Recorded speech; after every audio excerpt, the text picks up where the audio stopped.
તો સગવડ કરી સાહેબે બેન બેસવા માટે. હા, અંદર બેસી જાઓ.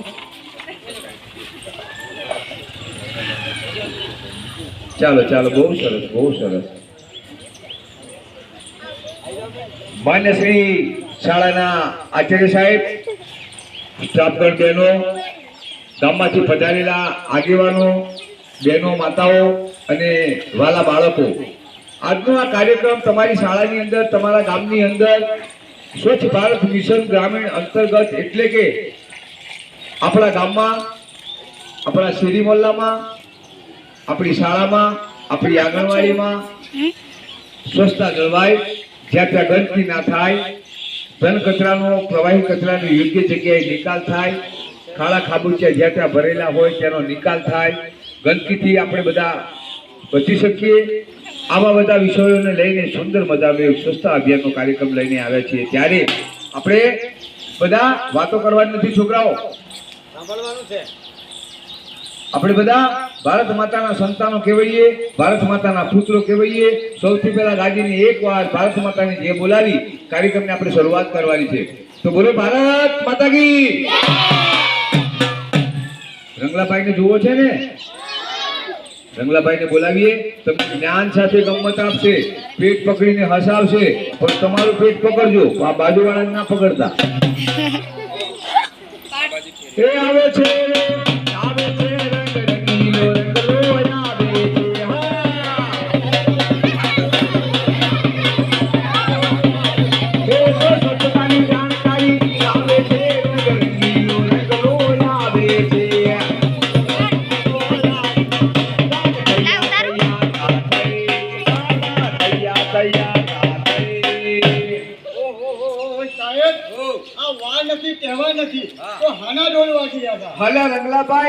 સરકારનો એક સંદેશો છે. આજે ચોમાસું ચાલી રહ્યું છે, ગામડે ગામડે ગંદકી થઈ રહી છે. આજે સરકારશ્રીનો એક સંદેશો છે કે આજે સ્વચ્છતા અભિયાનનો ઢોલ વાગી રહ્યો છે.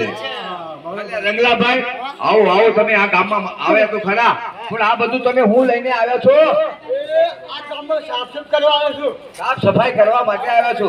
આ ગામમાંથી ગંદકીને તમે ભગાડવા માટે આવ્યા છો. આ કચરો કચરા પેટીમાં નાખવા માટે આવ્યા છો. વાહ વાહ વાહ રંગલાભાઈ, આવો આવો આવો, આજે તમે બહુ દિવસે મળ્યા તો મળીએ. આવો. એ રામ રામ છે, રામ રામ, રામ રામ.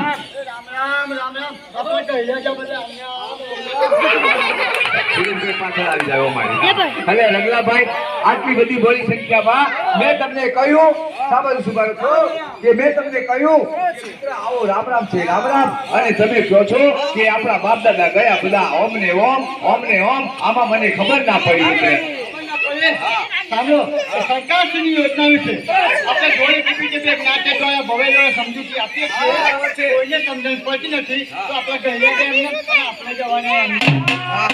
રંગલાભાઈ, વાત તમારી બહુ સાચી છે કે આપણે છેવાડાના માનવી સુધી દોર ટીપી ટીપીને આપણે જનજાગૃતિ આપતા હોય કે આપણા ગામમાં ગંદકી કરવી જોઈએ નહીં, કચરો કચરા પેટીમાં નાખવો જોઈએ, આપણા ઉકેલા છે એ ગંદકી બહાર નાખવા જોઈએ, હેને? અને આપણે શૌચાલયનો જ ઉપયોગ કરવો જોઈએ, ખુલ્લામાં જ્યાં ત્યાં ગંદકી કરવી જોઈએ નહીં. આપણે આવું ઢોલ ટીપી ટીપીને સમજાવતા હોય, કહેતા હોય અને ના સમજીએ તો પછી આપણા બાપ દાદા ગયા ઓમ ને ઓમ અને આપણે જવાના ઓમ ને ઓમ. રંગલાભાઈ, તમે આવ્યા તો ખરા, પણ તમે એકલા આવ્યા કે તમારી પાછળ કોઈને લાવ્યા છો? મારી પાછળ મારો બૈડા લઈને આવ્યો છું. એટલે તમારો બૈડાની વાત નથી કરતો યાર. એટલે તમારે આવો છોરો છે? છે. એની મમ્મી છે? મારી મમ્મી. એટલે તમારા છોરાની મમ્મી તમારે શું થાય? એની મમ્મી મારી મમ્મી, મારી મમ્મી એની મમ્મી. એવું નહીં યાર રંગલાભાઈ. હા, કોમેડી કલાકાર. હવે એવું નહીં યાર. જો સાંભળો, આ તમારી રંગલી એટલે પેલા તમારા છોરાની મમ્મી છે ને, એ તમારી રંગલી છે ને, એ રંગલીને બોલાવવાની છે. હા, રંગલી આવે છે ને, ધાનના પેલા કાકા તાકી ગયા છે. ઓ ભલે, ચશ્મા વાળા કાકા.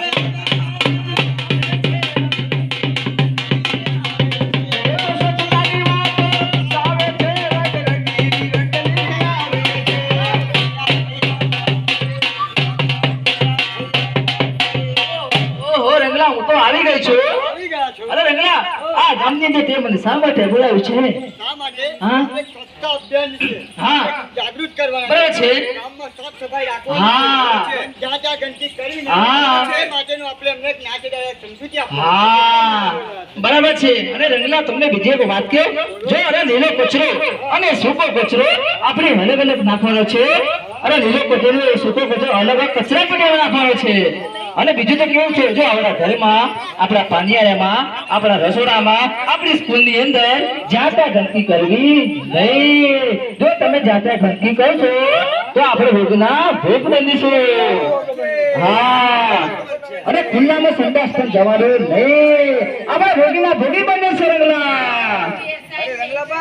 એટલું જ નહીં રંગલી બેન, આપણે આ બધા ગામમાં બધા પધાર્યા છે ને, એમને કહેવાનું છે ને, આ બાળકોને કહેવાનું છે કે આપણે બાળકોને શું કહેવાનું છે કે સવારમાં ઉઠીને નાહી ધોઈને સરસ કપડાં પહેરીને સ્કૂલમાં ટાઈમે આવવાનું, બરોબર છે.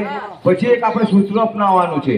કેવું સૂત્ર અપનાવવાનું છે કે નહાળો નહાળો ને નહાળો. પછી બગાડો નહાળો બધાને એમ? અરે એવું નહીં, નહાળો એટલે કે ન કહેતા હાથના નખ આપણા કાપેલા હોવા જોઈએ, બરોબર. કપડું ભલે આપણું ફાટેલું હોય પણ એને, હા, એને ધોયેલું સ્વચ્છ પહેરીને આવવાનું. માથામાં વાળ ઝીણા રાખવાના, માથામાં તેલ કે કોપરેલ નાખવાનું. નહીં તો કેરોસીન નાખી દેવાનું. અલ્યા રંગલા, કેરોસીન ના નાખાય, હા, બાલ ગરી જાય બધા. હે રંગલાભાઈ, પછી બાળકોને આપણે એ જ કહેવાનું છે કે આપણે જમ્યા પહેલા અને સંડાસ ગયા પછી સાબુમાં હાથ ધોવાની ટેવ પાડવાની છે. કોણ નહીં? તો ના બને તો હું તો પહેલા હાથ ધોઉં છું, પછી ઠંડા જોઉં છું. અલ્યા એવું કેમ? પહેલા ધોઈ નાખવાના? અલ્યા પહેલા ધોવાના અને પછી ધોવાના? હું તો પછી ધોતો હતો તો પહેલા, પછી આઈને બેસી ગયું. અલ્યા રંગલાભાઈ એવું ના ચાલે. જો સાંભળો, તમે એવા જો એવા ને એવા હાથ તમે પાછા ઘરમાં જાઓ અને કોતો ગમે તે માટલામાં કોતો હાથ ગાલી દો, એવા ને એવા હાથથી પાણી પીવો એટલે અંદર આપણા હાથની અંદર જીવાણુ કીટાણુ ચોટેલા હોય, બરોબર છે, એ પાછા તમારા પેટમાં જાય એટલે પાછા તમે રોગના ભોગ બનો અને મોટી મોટી બીમારીઓ ઊભી થાય. એટલે આપણે જમ્યા પહેલા અને સંડાસ ગયા પછી સાબુમાં હાથ ધોવાની ટેવ પાડવાની છે.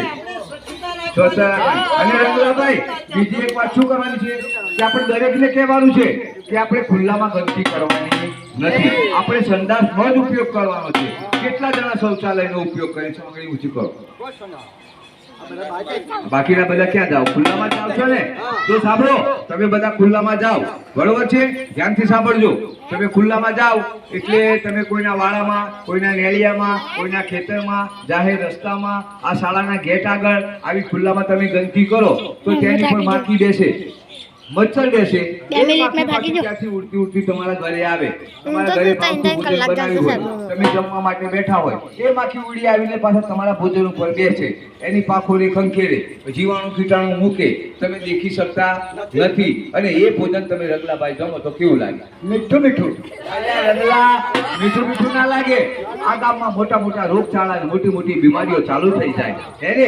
એટલે આપણે આવી સાવચેતી રાખવાની છે, આવી સ્વચ્છતા રાખવાની છે. શૌચાલય ના હોય તો આપણે શૌચાલય બનાવવાનું છે.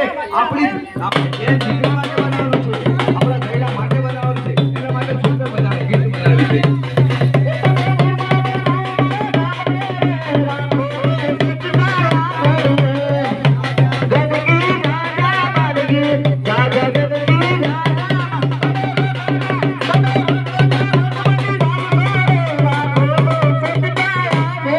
આપણે આવી સ્વચ્છતા રાખીશું અને સ્વચ્છતા ભરી જીવન જીવીશું હા. તો કેવું કહેવાશે પાછળ? હા ને.